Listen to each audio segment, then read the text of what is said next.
샬롬 샬롬 샬롬 샬롬 샬롬. 하나님 사랑합니다. 여러분 주 안에서 사랑합니다. 오늘 코이노니아 공동체죠. 고린도전서 12장 25절 말씀 우리 함께 듣겠습니다. 전체 12장 말씀이 31절까지 있어요. 주석 잠깐 보죠. 오늘 25절 26절 한 번 더 보면 몸 가운데서 분쟁이 없고 오직 여러 지체가 서로 같이 돌보게 하셨느니라. 교회 공동체죠. 만일 한 지체가 고통을 받으면 모든 지체가 함께 고통을 받고 한 지체가 영광을 얻으면 모든 지체가 함께 즐거워하느니라. 이렇게 말씀하고 있어요.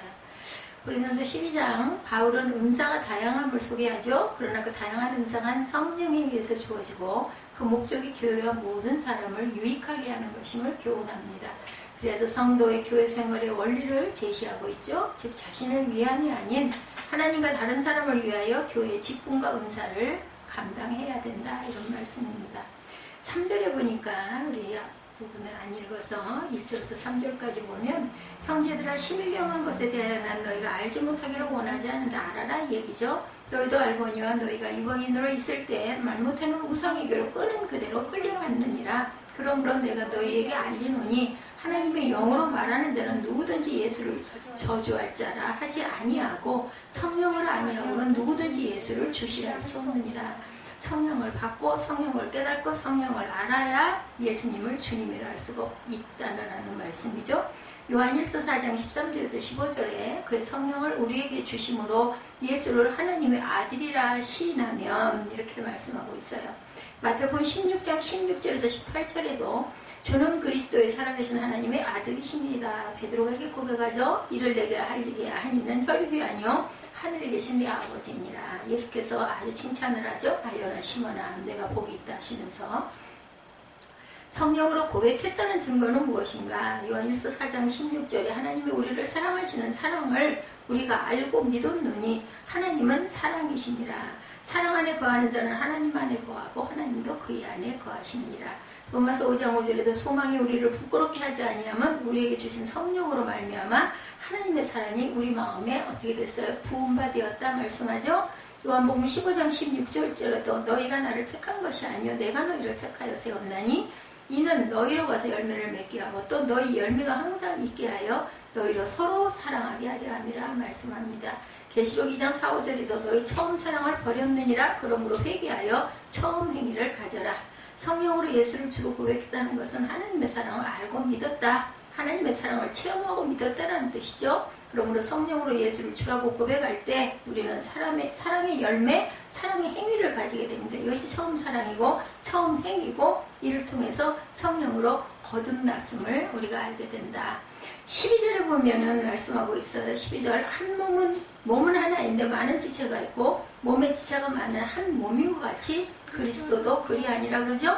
교회는 예수 그리스도의 몸이죠. 에베소서 1장 23절에도 그리스도는 몸인 교회의 머리가 되십니다. 그리고 우리는 몸인 교회의 지체, 몸이죠. 하나님께서 각자에게 맡겨주신 분량대로 교회를 섬기고 그리스도의 몸을 세워가야 한다는 것. 에베소서 1장 23절에 교회는 그의 몸이니 골로새서 1장 18절 그는 몸인 교회의 머리시라. 에베소서 5장 30절 우리는 그 몸의 지체임이라. 에베소서 4장 4절에서 16절에 몸이 하나여 성령도 한 분이시니 이와 같이 너희가 부르심이 한 소망 안에서 부르심을 받았느니라. 그리스도의 몸을 세우려 하심이라. 그는 머리니 곧 그리스도라. 그에게서 온몸이 각 마디를 통하여 도움을 받음으로 연결되고 결합되어 각 지체의 분량대로 역사하여 그 몸을 자라게 하며 사랑 안에서 스스로 세워간다. 이렇게 증거하고 있습니다. 28절에 사도에 대해서 말하죠. 하나님이 교회 중에 몇을 세우셨으니 첫째는 사도요 얘기하고 있죠. 고린도전서 4장 1절에 하나님의 비밀을 맡은 자, 히브리서 3장 1, 2절에 믿는 도리, 사도 예수님이란 모세 이런 분들, 유다서 1장 3절 사랑하는 자들아 우리가 일반으로 받은 구원에 관하여 내가 너희에게 편지하려는 생각이 간절하던 차에 성도에게 단번에 주신 믿음의 도를 위하여 힘써 싸우라. 유다서 1장 3절에 이렇게 말씀합니다. 28절에 또 선지자에 대해서도 얘기하고 있죠. 네. 첫째는 사도요, 둘째는 선지자요 하고 있죠. 예, 선지자. 하나님의 말씀을 받아 그대로 전하는 사람. 하나님은 출애굽기 20장에 호렙산 사건 이후에 모세와 같은 선지자를 세워 그를 통해서 말씀하셨죠. 출애굽기 20장 18, 9절에 당신이 우리에게 말씀하소서 우리가 들으리이다.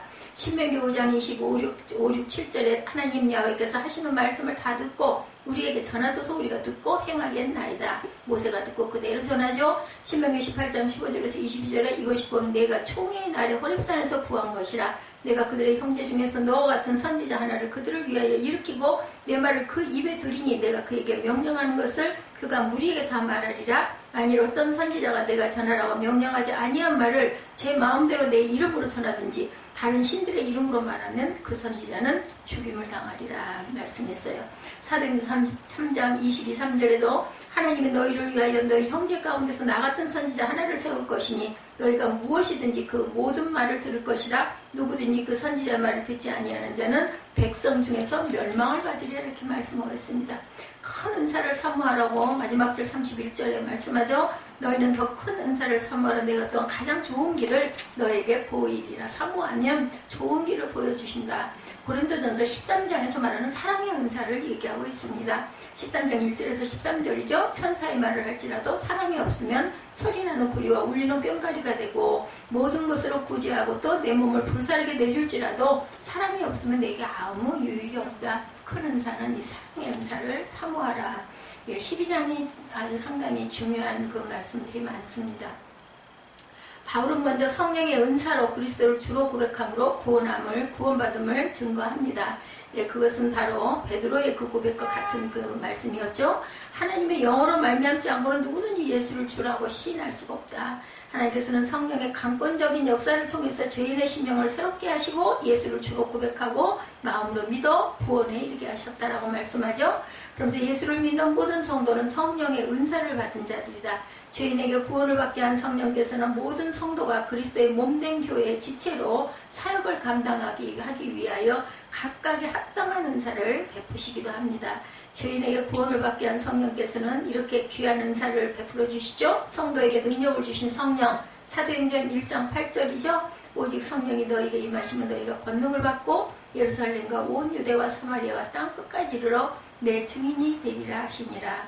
성도의 기도를 돕죠. 성령께서는 로마서 8장 26, 7절입니다. 이와 같이 성령도 우리의 연약함을 도우시나니 우리는 마땅히 기도할 바를 알지 못하나 오직 성령이 말할 수 없는 탄식으로 우리를 위하여 친히 간구하시느니라. 마음을 살피시는 이가 성령의 생각을 아시나니 이는 성령이 하나님의 뜻대로 성도를 위하여 간구하시니라. 유익하게 하기 위한 은사입니다. 7절에 바울은 은사가 여러 가지나 성령은 같고 지금은 여러 가지나 주는 같고 역사는 다양하게 일어나나 그 역사를 이루시는 하나님은 같음을 강조함으로써 다양한 은사와 직임에도 불구하고 모든 성도가 하나의 통일성을 이루는 공동체임을 교훈하고 있습니다. 또한 하나님께서는 각 사람에게 성령의 은사를 주심은 개인과 교회를 유익하게 하기 위함임을 밝히고 성도가 하나님께 받은 은사와 직임을 무엇을 위하여 어떻게 사용하여야 할지를 교훈하죠. 즉 성도는 은사와 직임을 자신과 모든 사람의 신앙에 유익이 되고 덕이 되도록 사용하여야 한다. 교회를 세우는 데 사용해야 합니다. 그렇죠? 에베소서 4장 12절에 이는 성도를 온전하게 하여 봉사 일을 하게 하며 그리스도의 몸을 세우려 함이라 말씀하고 있어요.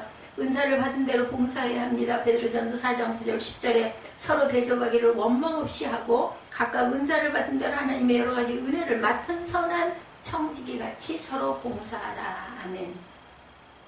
은사의 종류에 대해서 8절부터 10절까지 나와 있습니다. 우리 6절부터 보죠. 사역은 여러 가지나 모든 것을 모든 사람 가운데 이루시는 하나님은 같으니 각 사람에게 성령을 나타내시면 유익하게 하려 하심이라. 어떤 사람에게는 성령으로 말미암아 지혜의 말씀을, 어떤 사람에게는 같은 성령을 따라 지식의 말씀을, 다른 사람에게는 같은 성령으로 믿음을, 어떤 사람에게는 한 성령으로 병 고치는 은사를, 어떤 사람에게는 능력 행함을, 어떤 사람에게는 예언함을, 어떤 사람에게는 영들 분별함을, 다른 사람에게는 각종 방언 바람을, 어떤 사람에게는 방언을 통역함을 주시나니 이 모든 일은 같은 한 성령이 행하사 그의 뜻대로 각 사람에게 나누어 주시는 것이니라. 그러니까 무엇이 더 낫다라고 그것이 될 일은 전혀 없다라는 거죠. 은사와 직임을 자신과 모든 사람의 신앙에 유익이 되고 덕이 되도록 우리가 사용해야 되고 이렇게 이 직임대로 모든 성도에게 골고루 나눠주셨기 때문에 그것을 받은 성도들은 그것을 잘 증거하고 전달하고 섬길 줄 알아야 되겠다.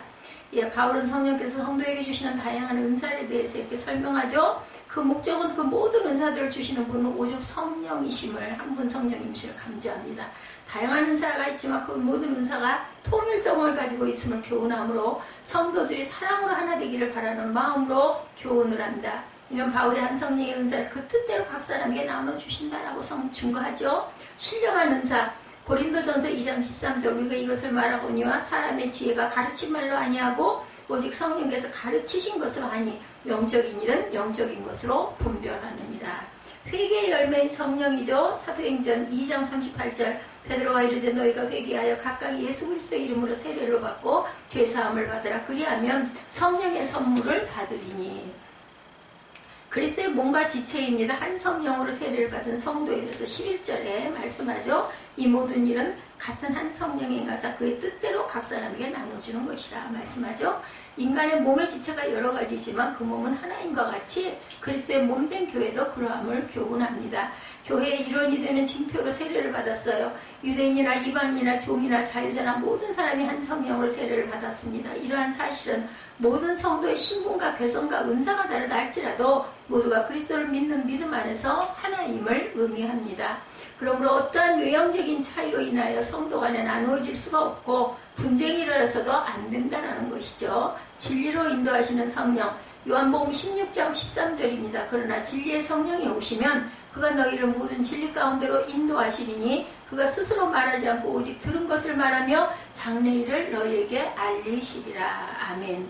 지체는 마누라 몸은 하나라고 말씀하죠. 13절부터 보면 우리가 유대인이나 헬라인이나 종이나 자유인이나 다 한 성령으로 세례를 받아 한 몸이 되었고 또 한 성령을 마시게 하셨느니라. 몸은 한 지체뿐만 아니요 여럿이니 만일 발이 이르되 나는 손이 아니니 몸에 붙지 아니하였다 할지라도 이로써 몸에 붙지 아니한 것이 아니요 귀가 이르되 나는 눈이 아니니 몸에 붙지 아니하였다 할지라도 이로써 몸에 붙지 아니한 것이 아니니 만일 온몸이 눈이면 듣는 곳은 어디며 온몸이 듣는 곳이면 냄새 맡는 곳은 어디냐. 그러나 이제 하나님이 그 원하시는 대로 지체를 각각 몸에 두셨으니 만일 다 한 지체뿐이면 몸은 어디냐.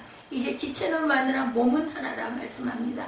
그래서 눈이 손도로 내가 너를 쓸데없다 하거나 또 머리가 발도로 내가 너를 쓸데없다 하지 못하리라. 그뿐 아니라 더 약하게 보이는 몸의 지체가 도리어 욕이라고 우리가 몸에 덜 귀히 여기는 그것들을 더욱 귀한 것들로 입혀주며 우리 아름답지 못한 지체는 더욱 아름다운 것을 얻느니라. 그런즉 우리 아름다운 지체는 그럴 필요가 없느니라. 오직 하나님의 몸을 고르게 하여 부족한 지체에게 귀중함을 더하사 몸 가운데도 분쟁이 없고 여러 지체가 서로 같이 돌보게 하셨느니라.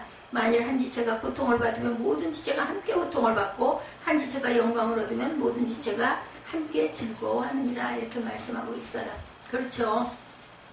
아프면 모든 게 다 힘들고 아프죠. 인간의 몸과 지체의 관계를 비유로 들어서 교회의 통일성과 다양함을 설명했습니다.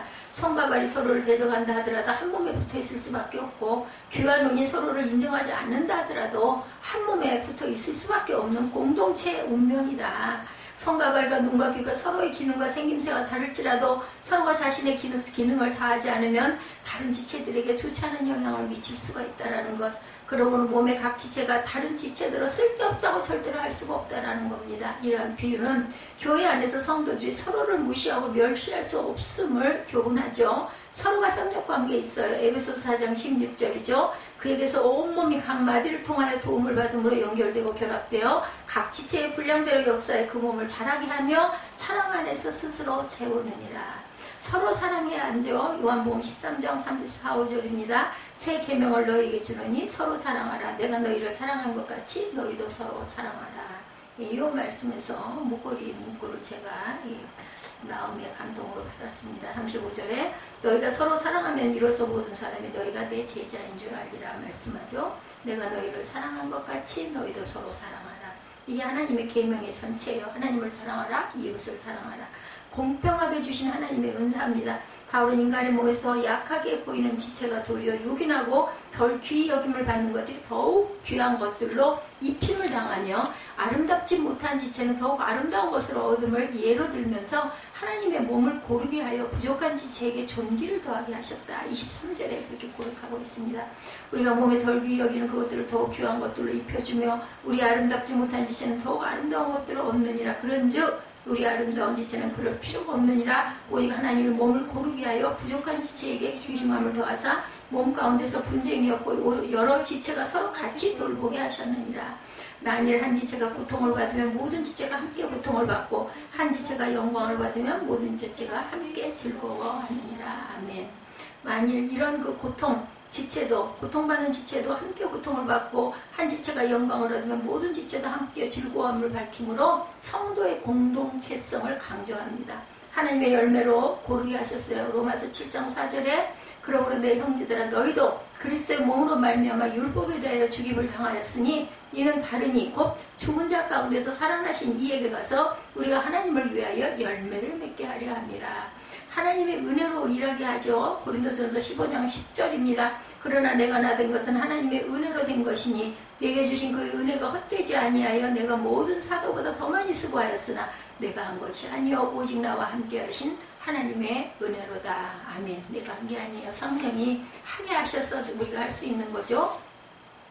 그리스도의 몸의 지체인 성도다 말씀합니다. 오늘 마지막 27절부터 31절을 보면 너희는 그리스도의 몸이요 지체의 각 부분이라 하나님의 교회 중에 며칠 세우셨으니 첫째는 사도요 둘째는 선지자요 셋째는 교사요 그 다음은 능력을 행하는 자요 그 다음은 병 고치는 은사와 서로 돕는 것과 다스리는 것과 각종 방언을 말하는 것이라. 다 사도이겠느냐? 다 선지자이겠느냐? 다 교사이겠느냐? 다 능력을 행하는 자이겠느냐? 다 병 고치는 은사를 가진 자이겠느냐? 다 방언을 말하는 자이겠느냐? 다 통역을 하는 자이겠느냐? 너희는 더욱 큰 은사를 사모하라. 내가 또한 가장 좋은 길을 너희에게 보이라. 사모하면 보여주신다는 것, 찾으면 주신다는 것, 구하면 주신다는 거죠. 우리가 두드리면 열린다는 겁니다. 바울이 열건 교회 직분들 중 말씀을 가르치는 직분이 먼저 있는 것은 교회는 그리스도의 진리의 말씀을 근거로 하여서 세워졌기 때문이다. 이는 성도가 교회 생활하는 데 있어서 하나님의 진리의 말씀을 근거로 하여야 함을 의미합니다. 하나님의 말씀에 굳게 설 때만이 모든 직분과 은사가 하나님과 교회를 위하여 사용되어질 수가 있다. 권위를 인정해야 되죠. 열왕기상 18장 7절에 오바댜가 길에 있을 때 엘리야가 그를 만난지라 그가 알아보고 엎드려 말하되 내 주 엘리야야 당신이니까 이러죠. 능력을 인정해야 합니다. 시편 62편 11절이죠. 하나님의 한두 번 하신 말씀을 내가 들었나니 권능은 하나님께 속하였다 하였도다. 동일할 수 없는 은사에 대해서 29절에 다 사도이겠느냐, 다 선지자이겠느냐, 다 교사이겠느냐, 다 능력 행하는 자이겠느냐. 모두가 다 사도가 될 수도 없고 능력을 행하는 자가 될 수도 없고 병 고치는 은사를 다 할 수 있는 게 아니다. 그것을 강조함으로 성도들이 서로 은사에 대해서 다양성을 인정하고 자신의 직분과 은사를 겸손하게 감당함으로 교회를 유익하게 할 것을 교훈합니다. 즉 서로가 다양한 은사를 받았음을 인정하고 서로를 사랑하며 존경하여 화합을 이루어야 한다. 고린도 교회는 은사가 다름을 인하여 서로 질시하고 자신을 자랑하는 어리석은 일을 행하였기에 바울이 이와 같이 교훈한 거죠. 각기 능력이 달라요. 그죠? 마태복음 25장 15절에 각각 그 재능대로 한 사람에게는 금 5달란트를, 한 사람에게는 2달란트를, 한 사람에게는 1달란트를 주고 떠났더니 각각 하는 일이 있었죠. 어떻게 했다라는 것이 각자의 역할에 충실해야 된다. 고린도전서 4장 2절에 그리고 맡은 자들에게 구할 것은 뭐예요? 충성이니라. 더욱 큰 은사를 사모하라고 말씀하죠. 바울은 성도에게 더욱 큰 은사를 사모하라고 하면서 자신이 제일 좋은 길을 보여주겠다라고 약속을 합니다.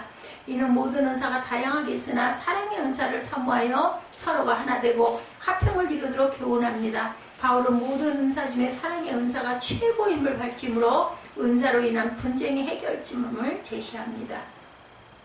주의 모본을 따라야 된다. 고린도전서 11장 1절에 내가 그리스도를 본받은 자가 된 것 같이 너희는 나를 본받은 자가 되라. 사랑을 실천해야 하는데 누가복음 10장 27절에 대답하여 이르되 내 마음을 다하고 목숨을 다하고 힘을 다하여 뜻을 다하여 주 너의 하나님을 사랑하고 또한 내 이웃을 내 자신같이 사랑하라 하였나이다. 이것이 바로 하나님이 예수 그리스도가 오셔서 우리에게 선포하고 가신 그 많은 율법을 두 하나로 묶은 하나님을 사랑하고 내 이웃을 사랑해라. 모든 다양한 은사가 있으나 사랑이 최고의 은사라는 바울의 교훈은 성도들이 교회 생활을 하는 데 있어서 가장 중요하게 생각해야 할 것이 무엇인지를 제시합니다. 성도는 모든 직분과 은사를 감당함에 있어서 모든 사람에게 유익이 되고 그리스도의 교회를 세우는 사랑으로 행하여야 할 것이다. 코로나19로 정말 그래도 아직까지도 교회 학교들을 열심히 운영들을 어떻게 하시더라고요. 보면은 내가 직접 가보지는 않았지만 어린이들이 교회에 오지 못하고 무엇을 주지도 못하게 되었다고 그래요. 그러나 어린이를 귀히 여기는 마음에는 변함이 없어야 되는 정말 큰 어려움을 겪는 거죠. 어른과 아이들, 그래도 부모들이 교회로 보내는가 보더라고. 그 장교동 그 주는교회 그 목사님은 약간 제자 양육하는데 그렇게 아주 열성을 부리고 그 교회 학교를 세운 거죠. 어른과 아이가 같이 그가 할 수 있는 게 없어요. 노래를 같이 부를 수 있겠어요? 게임을 같이 하겠어요? 옛날 이야기를 아이들이 절대로 들으려고 하지 않죠. 아이들이 좋아하는 음식과 어른이 좋아하는 음식 다릅니다. 그렇죠? 이제는 아이들이 어른이 하는 것을 좋아하지 않아요.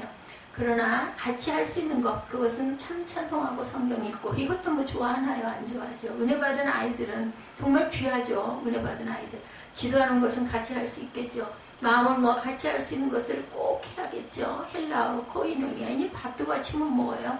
밥을 어떻게 같이 먹어요? 그죠? 무슨 때가 되면 인상 먼저 쓰는데. 친교, 교제, 사귐이라는 뜻을 갖고 있어요. 코이노니아. 그죠? 영어 성경에도 팔로우십이라고 번역되어 있습니다.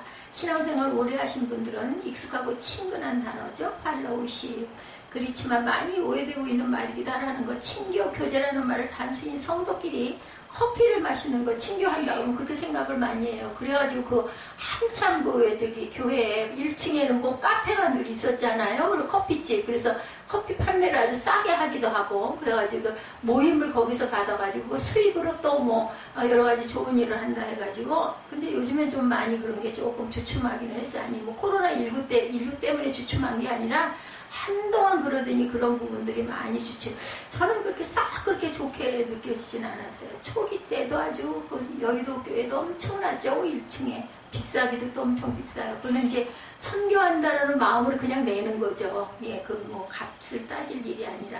그래서 성경에서 그 말하는 친교와 다르게 이해하고 있는 분들이 많습니다. 존 스토트 목회자와 평신도 여기에 보면 속해는 선교회로 모이면 먼저 예배를 드리고 다관한 식사를 나누죠. 지금은 그렇게 하시면 안 되는 시기이기도 하지만 원래는 그렇다라는 겁니다. 예배는 빨리 짧게 신속히 그래요. 우리 그 모임에 보면은요. 그냥 도대체 왜 저렇게 급할까 할 정도지. 처음에 정말 이상했어요. 그리고는 얼른 밥 먹자 이렇게 되는 거 조심해야 됩니다. 예배 후 시간은 길고 느긋하게 이런 경우들이 너무나 많았던 거죠. 왜냐하면 이제 목회자 되신 분들은 너무나 예배가 많다 보니까 조금 좀 쉬시고 싶어서 그러시는 걸 거예요. 항상 그러실 리가 없죠. 근데 이제 처음 가서 그 모습을 보는 사람들은 의아한 생각이 들 수도 있겠다는 생각이 저도 들었습니다. 웃다가 헤어지는 것은 성경에서 말하는 친교 절대로 아니죠. 수다, 잡담, 즐김을 코이노니아로 생각하면 절대로 안 된다. 그렇다고 또 대화하지 말라는 이야기는 아니죠. 대화를 오래 했다고 주 안에서 교제했다고 생각하지 말아야 된다는 것.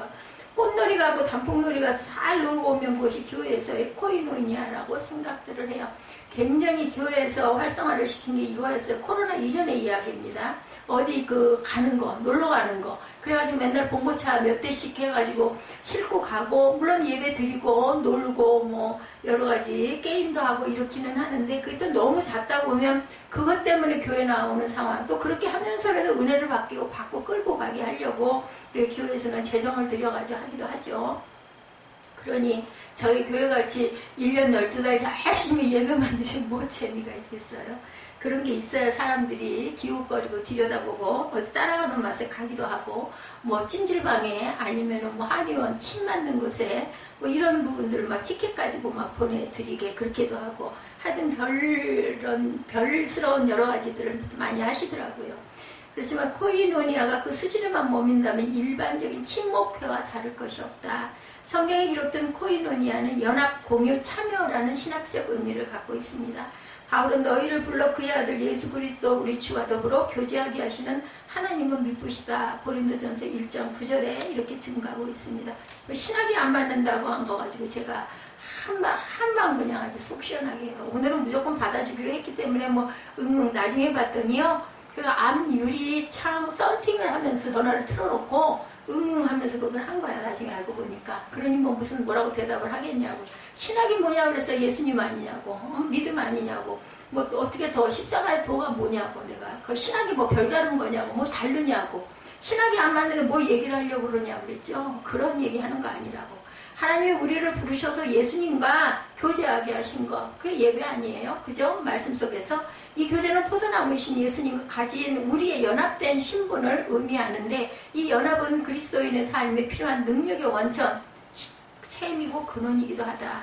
요한복음 15장 1절에서 5절에 요한 1서 1장에서 공유의 측면을 말하고 있죠. 우리가 보고 들은 바를 너희에게도 전하면 너희로 우리와 사귐이 있게 하려고, 우리의 사귐은 아버지의 그 아들 예수 그리스도와 더불어 누림이라. 요한 1서 1장 7절입니다.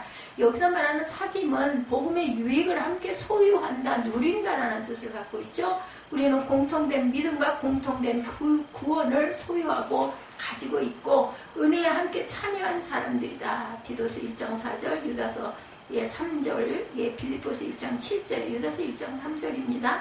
사랑하는 자들아, 우리가 일반으로 받은 구원에 관하여 내가 너희에게 편지하려는 생각이 간절하던 차에 성도에게 단번에 주신 믿음의 도를 위하여 힘써 싸우라는 편지로 너희를 권하여야 할 필요를 느꼈다.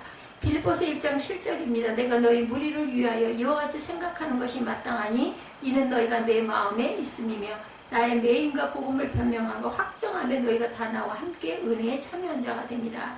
디도서 1장 4절입니다. 같은 믿음을 따라 나의 참아들 된 디도에게 편지하노니 하나님 아버지와 그리스도 예수 우리 구주로부터 은혜와 평강이 내게 있을지어다. 아멘. 우리가 함께 참여하는 자들이 되어야 된다. 믿음과 구원과 은혜는 모든 그리스도인의 공통 분모입니다. 믿음, 구원, 은혜로 인해서 우리가 예수님 안에서 하나가 되어서 연합이죠. 그래서 다시 말해서 성부 하나님의 뜻과 말씀으로 태어나 성자 예수님의 피로 구원을 받아서 성령님이 거하시는 함께 계시는 처소가 되는 것이 바로 코이노니아다. 이게 신학이에요. 신학. 뭐가 신학이냐는 거죠. 사도행전이나 바울서신에는 참여의 의미가 강하게 들어있습니다. 빌립보서 3장 10절에 내가 그리스도와 그 부활의 권능과 그 고난에 참여함을 알고자 하여 그의 죽으심을 본받아. 빌립보서 3장 10절이죠. 했고 체험, 동참, 함께하기 등으로 번역할 수가 있습니다. 죽음을 본받아. 고린도후서 8장 4절에 이 은혜와 성도 섬기는 일에 참여함에 대하여 우리에게 간절히 구한다. 여기서 코이노니아는 참여라는 단어로 번역이 되었어요. 즉 모든 그리스도인은 그리스도 안에서 고난의 인나와 그 나라의 영광에 참여하는 동반자들이다. 이처럼 코이노니아는 성도들끼리 친하게 지내는 것 정도가 아니라 본문 말씀처럼 행하는 것, 말씀에 순종하는 것을 의미합니다. 고린도전서 12장 25절, 26절 오늘 본문이죠. 몸 가운데서 분쟁이었고 오직 여러 가지 지체가 서로 같이 돌보게 하셨느니라. 만일 한 지체가 고통을 받으면 모든 지체가 함께 고통을 받고 한 지체가 영광을 얻으면 모든 지체가 함께 즐거워하느니라. 우리가 몸이 손가락 하나가 아프면 얼마나 아파요, 그죠? 얼마나 불편합니까? 그래서 우리는 우는 사람의 눈물을 닦아주고 몸과 마음이 아픈 사람을 위로해 줘야겠다. 그것이 하나님이 원하시는 진정한 사귐이고 친교고 교제라는 것. 또한 코이노니아는 성령 안에서 하나님과 인간 그리고 인간과 인간 사이의 특별한 관계를 말합니다. 이것은 하나님과 나와 너가 얽혀 있다는 뜻이죠. 하나님과 나와의 관계는 성도들과의 관계에도 영향을 미칩니다. 하나님과 나의 관계가 좋으면 성도들과의 관계가 좋아지죠. 그래서 하나님에 대한 나의 사랑은 그 사랑은 성도들을 사랑하는 것으로 표현이 돼요. 우리가 은혜 받으면 어때요?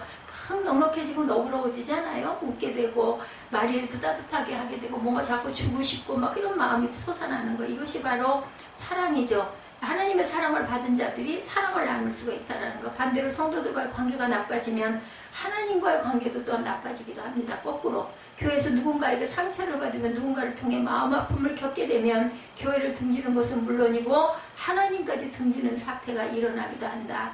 이처럼 하나님과 나와 너와의 관계가 잘 되는 것이 바로 코이노니아, 연합은 하나가 된다는 것. 아주 귀중한 말씀입니다. 태초에 하나님의 천지를 창조하시고 뭐라고 그러셨어요? 보시기에 좋았더라. 창세기 1장 4절이죠. 10절에도 12절에도 18절에도 21절에도 25절에도 계속 반복합니다. 사람을 지으신 후에는 보시기에 좋았더라고 계속 말씀하죠. 창세기 1장 31절에도. 근데 하나님이 좋지 아니하니 하신 것이 있어요. 창세기 2장 18절이죠. 야훼 하나님이 이르시되 사람이 혼자 사는 것이 좋지 아니하니. 이 말씀을 절대 우리가 오해해서는 안 되는 건 독신으로 사는 분이나 혹은 이런저런 이유로 혼자 사는 분이 하나님 보시기 좋지 않다라는 의미는 아니라는 것. 사람은 친교가 필요하고 사귐을 가져야 한다는 뜻입니다. 혼자 살 수 없는 존재임을 뜻하고 있어요. 이 세상에 혼자 살 수 있는 사람은 없죠. 인간관계에서 상처받고 배신당한다 하더라도 결국엔 사람을 그리워하게 되고 누군가와 교제하기를 원합니다. 일터 신앙운동의 지도자 브루스 라스는 사람들이 갖고 있는 친교에 대한 욕구는 술집의 인기를 통해서 알 수 있다, 이렇게 얘기를 했다고 합니다. 만약 사람들이 단지 술 먹는 것만 좋아해서 정말 술이 좋다는 이유로 술집에 가는 사람은 없을 것이다.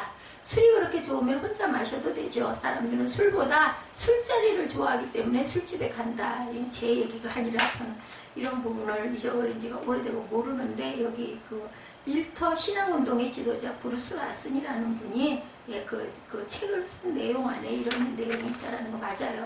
술 자체보다는 그 자리, 사람들과 만남을 위해서 술 먹는 친구를 초빙해서 같이들 마시면서 얘기를 하는 거죠.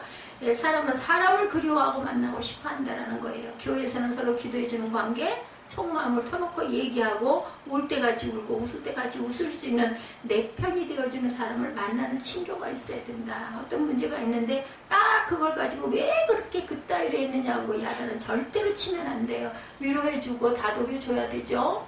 다 그렇게 하고 다 들어주고 나중에 근데 그게 또 이렇게는 해석이 되지 않을까. 아주 조심스러운 부분이죠. 이런 거는. 그런 권면, 이것도 필요합니다. 뭐 무조건 네가 오라, 네가 다 잘했는데 못됐어, 죽여야 돼, 밟아 죽여, 이래서는 또 안 되는 거죠. 그래서 참 우리가 그런 부분 조심스럽게 상처나지 않게 잘 어루만져 주고 쏟아듬어 주고, 이제 그러다 보면 상대방도 쏟아내고 나면 생각을 하죠. 아, 나도 이런 부분은 내가 좀 지나쳤어, 이런 생각이 들게 됩니다. 그래서 중요하고 정말 그게 소중합니다. 예배만 드리는 것이 꼭 교회는 아니고 함께 이렇게 교제하고 친교하고 잘못된 부분, 뭔가 아픈 부분들을 나누고 기도해주고 또한 위로해주는 이런 자리, 이게 바로 교회라는 거.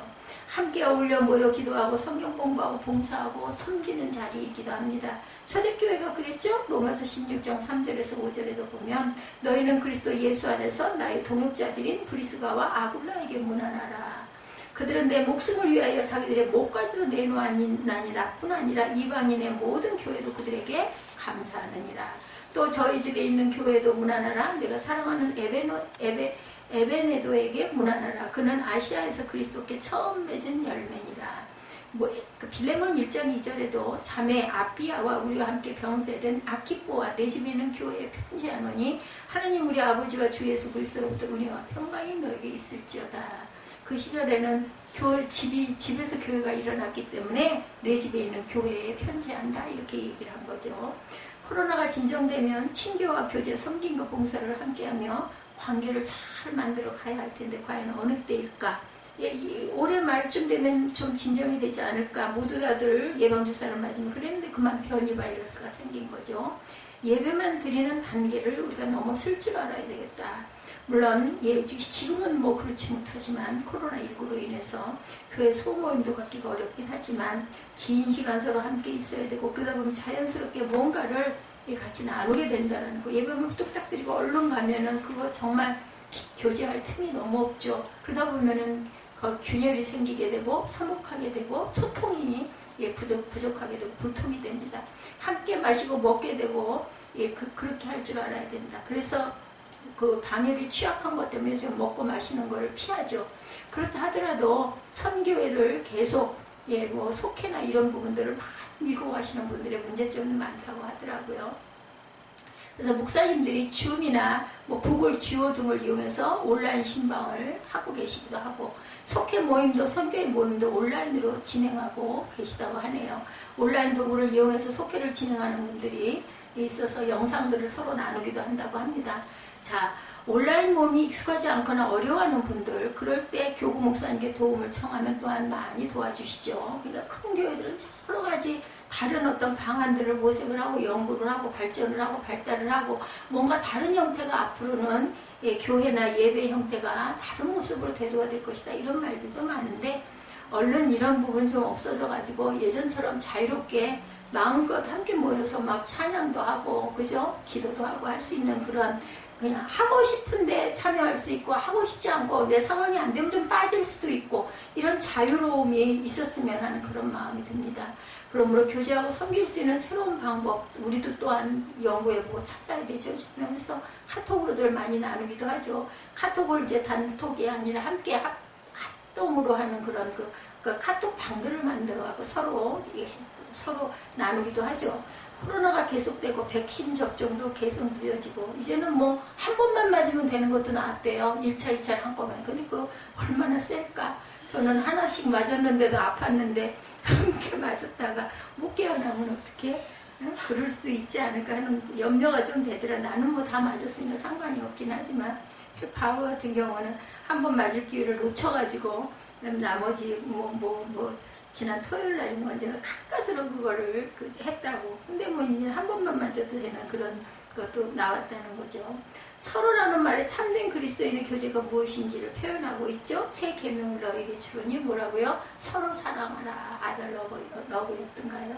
내가 너희를 사랑한 것 같이 너희도 사랑하라. 34절 요한복음 13장. 예. 형제를 사랑하여 서로 위하고 존경하기를 서로 먼저 하라. 로마서 12장 10절. 서로가 들어갔다는 거예요. 몸 가운데도 분쟁이 없고 오직 여러 지체가 서로 같이 돌보게 하셨느니라. 그러니까 나 혼자가 아니라 서로 내가 해주면 너도 나를 돌봐주는 관계, 서로의 관계라는. 내가 너희를 사랑한 것 같이 너희도 서로 사랑하라. 형제를 사랑하여 서로 위하고 존경하기를 서로 먼저 하고 몸 가운데 분쟁이 없고 여러 지체가 서로 같이 돌보게 하시는 이처럼 서로 사랑하고 아껴주고 돌봐주고 존경하는 것이 교회의 참된 코이노니아, 친교, 그죠? 교제라는 것이죠. 로마서 14장 13절이죠. 그런지 우리가 다시는 서로 비판하지 말고 도리어 부딪힐 것이나 거칠 것을 형제 앞에 두지 않도록 주의하자 말합니다. 갈라디아서 5장 26절에도 헛된 영광을 구하여 서로 노엽게 하거나 서로 투기하지 말지니라. 여기도 서로가 계속 들어갑니다. 우리는 전부 다 함께 서로 이런 부분들을 서로 조심하고 서로 하지 않고 서로 또 사랑하고 이렇게 서로 조심해야 할 것들, 서로 판단하지 말고 시기하거나 거짓말하지 말고 헐뜯거나 비난하거나 악하게 말하거나 불평하지 말아야 된다. 그런지 우리가 다시는 서로 비판하지 말고 도리어 부딪힐 것이나 거칠 것을 형제 앞에 두지 아니하도록 주의하라. 에베소서 4장 22절과 32절에도 모든 겸손과 온유로 하고 오래 참음으로 사랑 가운데서 서로 용납하고 서로 친절하게 하며 불쌍히 여기며 서로 용서하기를 하나님이 그리스도 안에서 너희를 용서하신 것 같이 하라. 그래서 우리는 용서해야 된다는 거예요. 처음에는 밉죠. 그죠? 뭐 화가 나고 분노가 일어나지만 우리가 깊이 생각하면 아유 예수님이 나를 이렇게 십자가에서 구원해서 살려주셨는데 용서해야지. 용서 안 할 수 있는 게 뭐가 있겠나 이런 마음이 들죠. 야고보서 5장 16절입니다. 그러므로 너희 죄를 서로 고백하며 병이 낫기를 위하여 서로 기도하라. 의인의 강구는 역사하는 힘이 큼이니라. 우리 많이 기도하는 부분이죠. 히브리서 10장 24절에도 서로 돌보아 사랑과 선행을 격려하며 서로 귀히 여겨라. 세워줘야 된다는 거죠. 용서하고 용납하고 친절하고 온유하고 권면하고 복종하며 위로해야 된다. 로마서 14장 19절에 그러므로 우리가 화평의 일과 서로 덕을 세우는 일을 힘쓰나니 15장 17절에도 보면 그러므로 내가 그리스도 예수 안에서 하나님의 일이 되어 자랑하는 것이 있거니와 에베소서 4장 2절에 모든 겸손과 온유로 하고 오래 참음으로 사랑 가운데서 서로 용납하고 서로 친절하게 하며 32절에도 에베소서 4장 32절에도 불쌍히 여기라 서로 용서하기라 하나님이 그리스도 안에서 너희를 용서하신 것 같이 하라. 갈라디아서 5장 15절이기도 합니다. 만일 서로 물고 먹으면 피차 멸망할까 조심하라. 서로 대접하며 서로 기도해주고 서로 짐을 나누어 질 줄 알아야 되겠다. 함께 즐거워하고 함께 울어야 되죠. 이와 같이 우리 많은 사람이 그리스도 안에서 한 몸이 되어 서로 지체가 되어 가느니라. 야고보서 5장 16절입니다. 너희 죄를 서로 고백하며 병 낫기를 위하여 서로 기도하라. 의인의 강구는 역사하는 힘이 큼이니라. 갈라디아서 6장 2절에도 너희가 짐을 서로 지라. 그리하여 그리스도의 법을 성취하라. 코이노니아는 서로 존중하고 용납하고 용서하고 아끼고 베풀고 사랑할 때 완성이 된다는 것. 요즘 많은 사람들이 외롭게 살죠. 개인주의다 뭐다 하며 혼자 있는 것을 좋아하는 것 같지만 참된 관계를 갈망합니다. 그런 사람들을 예수 믿는 우리가 또한 붙들어줘야 되는데 또 뭐 붙들려줘야 말이죠. 그죠? 따뜻하게 대해야 되고 교회 오게 하고 하나님의 참 사랑을 나누어야 합니다. 뭐 요즘에는 교회 오라는 것도 짐이 되고 무겁고 염려가 되지만 일반적일 때의 이야기입니다. 하나님의 사랑과 은혜, 자비와 은총을 우리를 통해 느끼게 경험하게 해야 되겠죠. 그것이 우리에게 코이노니아를 허락하신 이유라는 것. 한 달 동안 에클레시아, 디아코니아, 봉사, 섬김, 교회, 마르투니아, 코이노니아, 교제, 마르투리아는 증인, 이런 단어들을 중심으로 우리가 항상 말씀을, 은혜를 고린도전서를 통해서 나누어 갈 것입니다. 교회를 가까이라는 주제로 말씀을 전하고 함께하고 찬양의 가사처럼 되어가고, 시편을 그 묵상을 하다 보면 찬양이 막 계속 마음에 떠오르죠. 우리 그 찬양 가사로 전부 다 시편을 만들었기 때문에 좋은 교회를 찾아다니는 방랑자가 되지 말고 좋은 교회를 만들어가는 그러한 사명자들이 되어야 할 줄 믿습니다. 교회는 항상 부족한 사람들이 모이기 때문에 부족한 구석들이 너무나 많아요. 그러면 서로가 가지고 있는 장점을 가지고 보완하고 채워주고 덮어주고 싸매주고 서로서로 사랑하고 서로서로 아껴주는 사랑의 공동체, 새생명 새벽교회가 되시기를 주님의 이름으로 축복합니다.